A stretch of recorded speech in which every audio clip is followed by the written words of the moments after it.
Hi, this is Veronica back with you with another Chronicle. So today I'm going to share the story of Kay. She was a toddler who was with us for several months. I would say maybe 3 or 4 months. When she came to us, she was roughly 18 to 20 months old. She was tiny. So even though, as I said, roughly 18 to 20 months old, she wore 12-month clothing. And when she first came to us, she only came with the clothes on her back. And so there are instances where that will happen, where a child is removed from the home and there either isn't time or for safety's sake, they are unable to get the children's belongings, clothing, and things like that. So when Kay came to us, I ran out that night, ran to my local Target and bought diapers, bought an outfit, bought a couple onesies, I believe a toy. So just a few things to last until her clothing allotment came in. So for my new foster parents, in case you're wondering what a clothing allotment is, in some instances, the department is able to authorize a clothing allotment for the child. Not in every instance, because again, it's going to depend on local policy, because the parent or whomever has had custody of the child is responsible for providing clothing and things like that. But as I mentioned earlier, there are some instances where it's just not possible to get the child's clothing. So, so they may authorize a clothing allotment. Now, in our case, in the case of Kay, I believe it was roughly around $150, maybe $175, anywhere between $125 to $175. And that was over on top of the stipend or reimbursement.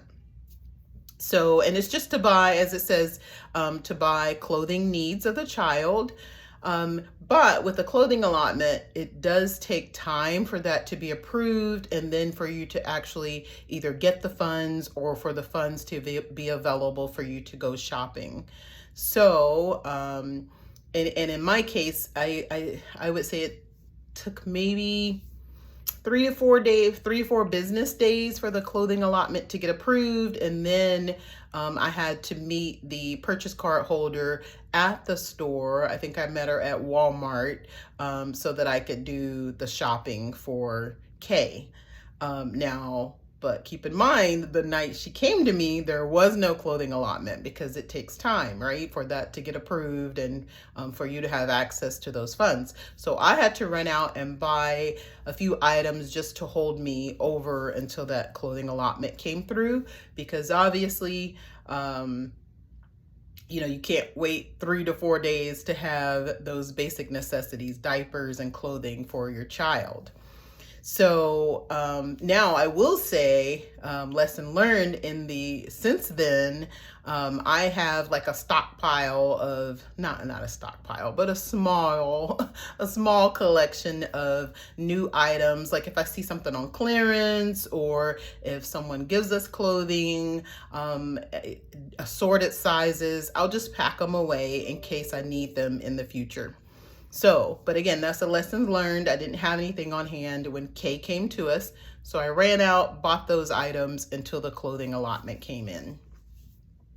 So she was, as I mentioned, she was with with us for a couple of months. Can't recall exactly how many months. I would say anywhere from 2 to 4 months, roughly.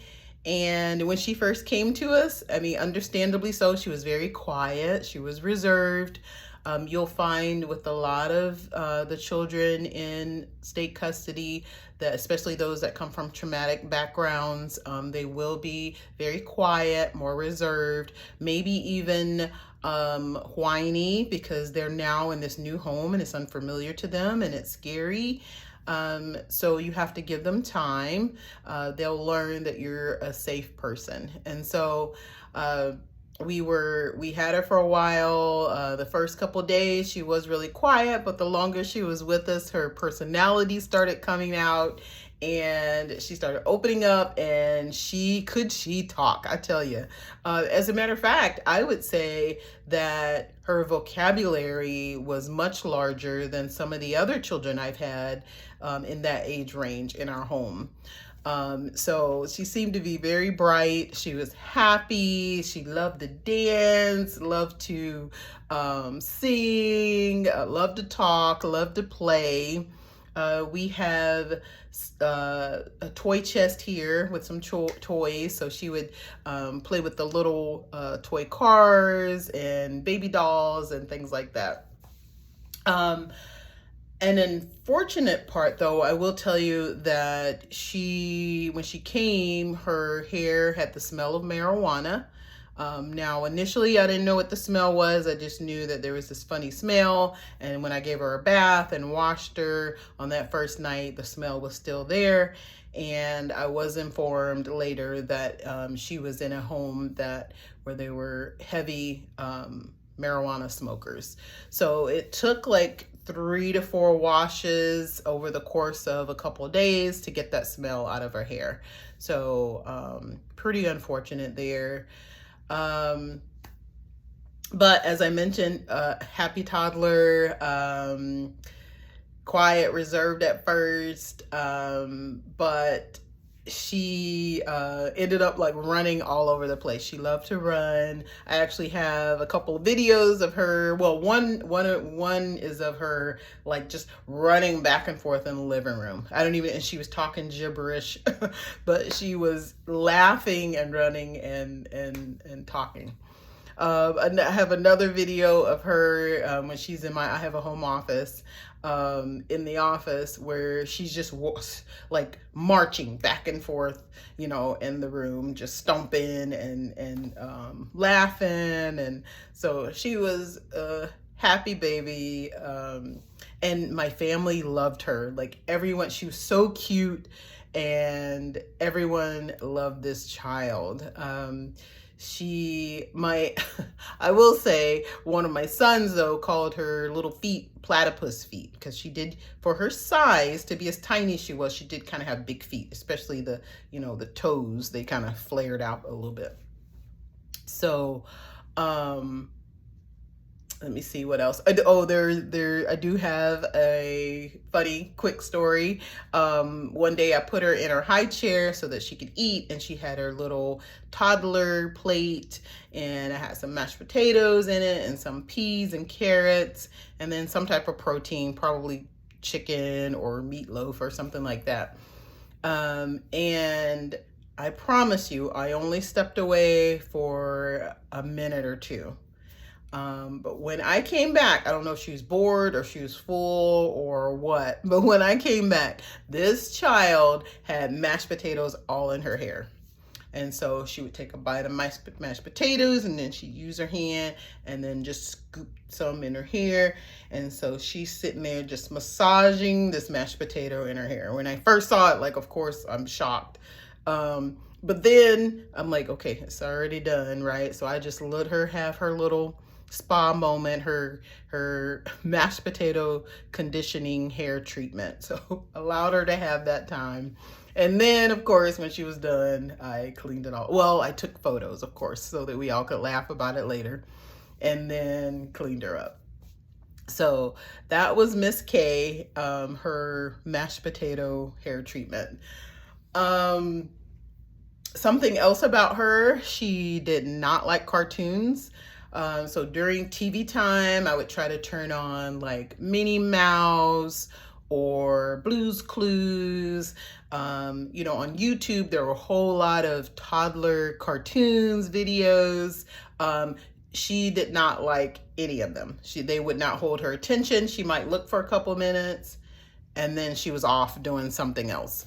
But if there was anything on television, or if the video, TV show, or whatever that had real people or real animals, she was engaged. She was all in. Not a fan of cartoons, loved watching real people.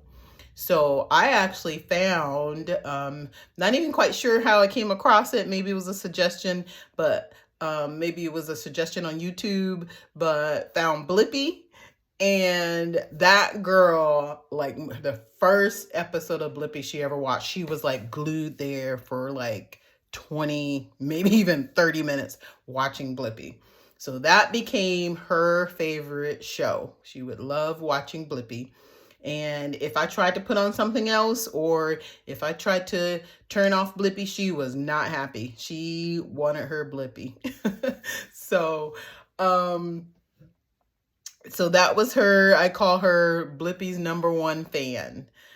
Um, I do have a lot of other memories of her. Like I've traveled. One time I had a family member that got sick out of state. And so I got approval to take her. And I also had an infant at the time, unrelated to her. I had another placement of an infant. And so I went on a road trip, went home. It was probably about a 5-hour drive, I think. Got approval to take both children out of state. And went on this road trip, and it was an awesome trip. Like, she entertained herself. The baby, slept most of the time. So it was, for me as a parent traveling with 2 young children, usually that's like, I'm hesitant to do that. But I just remember that being a pretty smooth trip. And I was like, hey, she's a cool toddler. She can be my travel buddy anytime. So at some point, we did have a family member come forward and file for custody of her. And so, again, speaking to the new foster parents out there are instances where that will happen. As a matter of fact, when a child comes into state custody, the department is required to notify the family members that they may have a family member in state custody, to give them an opportunity to come forward if they would like to get custody, if they want to petition for custody of that child. And so in Kay's case, she had other family members over the course of those months come forward, but they couldn't pass the background check. Well, this one particular family member came forward, and I met the person, very decent, hardworking, good person. They did all the background checks on the family member, passed the background checks. They did a home study. So that's when the department will send a representative into the home to check it out, make sure it's clean, make sure it's safe, make sure there's no illegal activity. So all of that was passed. The person started visits with Kay, so this occurred over a couple of weeks, just to allow her to bond with the person, because she didn't have this this regular contact with the person, so it allowed her to do that, to bond, before we transitioned her to the family member's home.